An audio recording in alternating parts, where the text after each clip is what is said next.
नमः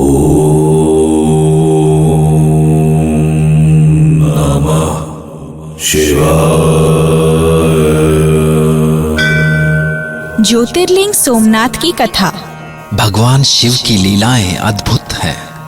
भक्तों ने जब भी उन्हें सच्चे मन से याद किया, वे बड़ी सहजता से प्रकट हुए और अपने भक्तों के कल्याण के साथ ही संसार के कल्याण के लिए सदा के लिए वहीं पर विराजमान हो गए। जहां वे विराजमान हुए उस स्थान को ज्योतिर्लिंग कहा गया। यूं तो ऐसे ज्योतिर्लिंग अनेक हैं, पर इनमें 12 ज्योतिर्लिंग अर्थात 12 ज्योतिर्लिंग मुख्य हैं। इन सभी ज्योतिर्लिंगों के रूपों में भगवान शिव के प्रकट होने की कथा बहुत रोचक है। काठियावाड़ के प्रभास क्षेत्र में स्थित पहले ज्योतिर्लिंग सोमनाथ की कथा सोम अर्थात चंद्रमा से जुड़ी है।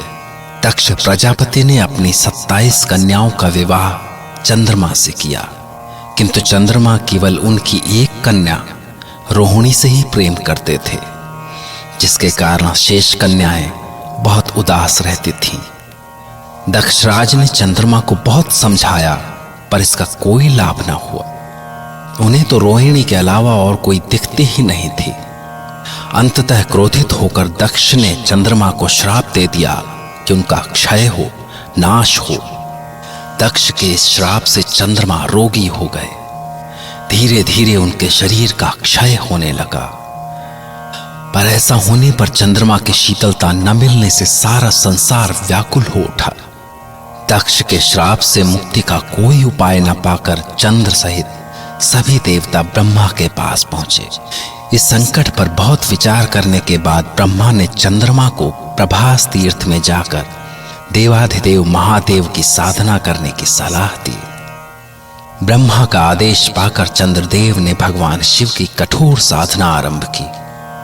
वो 6 माह तक मृत्युंजय मंत्र का जाप करते रहे और आखिरकार उनकी भक्ति से भोलेनाथ प्रसन्न हुए और प्रभास तीर्थ में साक्षात प्रकट होकर उन्हें अमरता का वरदान देते हुए कहा, हे चंद्रदेव, कृष्ण पक्ष में हर एक दिन आपकी एक एक कला क्षीण होगी, किंतु शुक्ल पक्ष में वैसे ही एक एक कला बढ़ती जाएगी और इस प्रकार पूर्णिमा के दिन आपका स्वरूप पूरा होगा।